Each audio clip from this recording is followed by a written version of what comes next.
Hello friends, मैं हूं आपकी दोस्त नेहा और लेकर आई हूं आपके लिए फिर से एक न्यू वीडियो। आज के इस वीडियो में हम बात करने वाले हैं कि व्हाट इज़ सोशल एवोल्यूशन, यानी कि हमारा सामाजिक उद्विकास क्या है।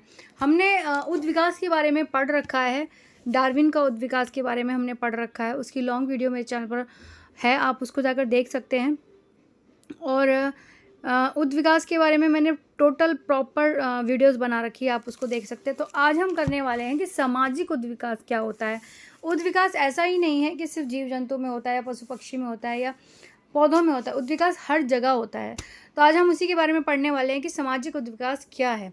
तो वीडियो शुरू करने से पहले सब लोगों से कहना चाहूँगी, जिन लोगों को भी मेरी वीडियो पसंद आती हैं या थोड़ी सी भी यूज़फुल लगती हैं, प्लीज़ अपना कमेंट करके बताया करिए और चैनल को सब्सक्राइब कर ज़रूर कीजिए ताकि और लोगों तक ये वीडियोस पहुंच पाएँ। और आप मेरे चैनल पर सब्सक्राइब करते हैं तो आपको और ऐसी नई वीडियोस के नोटिफिकेशन मिल जाते हैं जब मैं वीडियो अपलोड करती हूँ।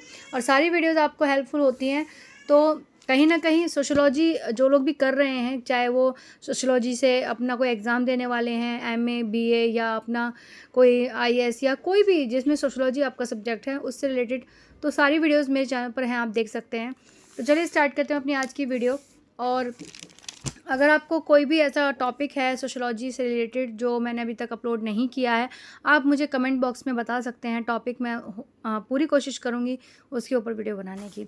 तो चलिए स्टार्ट करते हैं अपनी आज की वीडियो। तो सामाजिक उद्विकास क्या होता है। तो डार्विन के उद्विकास सिद्धांत को समाज पर लागू करने का श्रेय समाजशास्त्री हर्बर्ट स्पेंसर को है। उन्होंने अपनी पुस्तक प्रिंसिपल ऑफ सोशोलॉजी में समाज और साव्या में समानता स्थापित कर सामाजिक उद्विकास की अवधारणा का निरूपण किया। स्पेंसर का मत है कि जिस प्रकार से जीवों का विकास समानता से विभिन्नता व सरलता से जटिलता की ओर हुआ, उसी प्रकार से समाज का विकास भी हुआ है। प्रारंभिक समाजों में विभिन्न अंग स्पष्ट अस्पष्ट थे और उनके कार्य घुले मुले हुए होते थे। यह स्थिति अनिश्चितता की थी, किंतु धीरे धीरे समाज में परिवर्तन हुआ। समाज के विभिन्न संगठन व संस्थाएं पृथक पृथक दिखाई देने लगीं। उनमें कार्य विभाजन पैदा हुआ और विशेषीकरण पनपा। उदाहरण के लिए प्रारंभ में सामाजिक, आर्थिक, धार्मिक, राजनीतिक व सांस्कृतिक कार्य को करने वाले अलग अलग संगठन व संस्थाएं बनी। तो जब हमारा आदिकाल अगर आप देखें, जिसमें आदिवासी लोग रहते थे, जब आदिवासी हमारा काल था, तो उस टाइम पे ऐसा कोई संगठन या संस्थाएं या ऑर्गेनाइजेशंस नहीं हुआ करते थे। लेकिन वो धीरे धीरे जैसे जैसे परिवार बना, लोग परिवार को समझने लगे, तो एक पारिवारिक संस्था बनी, वैवाहिक संस्था बनी, और ऐसे ही करते करते संपत्ति बनी। जैसे परिवार रहेगा, बाल बच्चे हैं, तो उनके लिए संपत्ति इकट्ठी होती थी। दूध पालन पोषण करने के लिए पशु पक्षी दूध वगैरह के लिए रखे पाले जाने लगे। तो धीरे धीरे करते करते ये सारी चीज़ें उनका उद्विकास होने लगा। तो उसी बारे में आज हम पढ़ने वाले हैं। तो देखिए, इससे समाज में जटिलता व विभिन्नता की वृद्धि हुई है, साथ ही विभिन्न संस्थाओं में पारस्परिक निर्भरता भी बढ़ी है। आदिम समाजों में हमें विभिन्न संस्थाओं का अभाव दिखाई देता था और उनमें प्रक्रियात्मक विभेदीकरण भी दिखाई नहीं देता था, किंतु अब नवीन परिवर्तनों के कारण उनमें श्रम विभाजन और विशेषीकरण हो जाता है, तो वे औद्योगिक व जटिल समाज में परिवर्तित हो जाते हैं, जिसमें अनेक विभिन्नताएं पैदा हो जाती हैं। किंतु जटिल समाज के विभिन्न संस्थाओं और संगठनों में पारिवारिक निर्भरता भी पाई जाती है, क्योंकि एक संगठन एक ही प्रकार का कार्य कर पाता है, अतः अन्य कार्य के लिए दूसरे संगठनों पर निर्भर होना पड़ता है।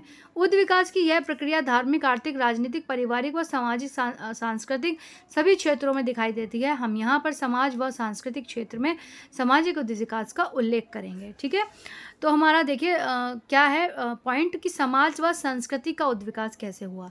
Evolution of society and culture. तो मॉर्गन ने मानव समाज के उद्विकास के 3 स्तर, जंगली अवस्था, बर्बर अवस्था और सभ्यता की अवस्था को माना है, तथा प्रत्येक स्तर को निम्न, मध्य व उच्च स्तरों में बांटा है। मतलब उन्होंने 3 पहले मध्य स्तर, उच्च स्तर और उसका निम्न स्तर में हर चीज़ को बांट दिया है। तो उसका हम यहाँ पे देखेंगे। तो सबसे पहले है जंगली अवस्था, यानी कि सेवेज स्टेज। मानव के सामाजिक जीवन की यह प्रथम अवस्था थी। इस समय मानव का जीवन संघर्षपूर्ण एवं कष्टमय था। मतलब कि जब जंगली जो जीवन व्यतीत करते थे कि पशु पक्षी उन्हें खा भी सकते थे, उनको डर होता था और उनको इतना कुछ पता नहीं था कि खाने के लिए क्या चीज़ खाना चाहिए, क्या चीज़ नहीं खाना चाहिए। तो उस तरह से मानव इतिहास में यह काल सबसे लंबा काल था। सामाजिक परिवर्तन एवं दशाओं की दृष्टि से इस काल को मॉर्गन ने निम्नलिखित 3 भागों में बाँटा है। सबसे पहले उन्होंने जंगली अवस्था का निम्न स्तर में बाँटा है। इस अवस्था में मानव भोजन एवं निवास की खोज में घुमक्कड़ जीवन व्यतीत करता था। मतलब उसको खाना प्रॉपर नहीं मिलता था तो इधर से उधर घूमता रहता था और जहाँ वह घूमता था वहीं वो रह जाता था। वह कच्चा मांस तथा कंदमूल फल खाता था और पत्तों में अपना तन ढकता था।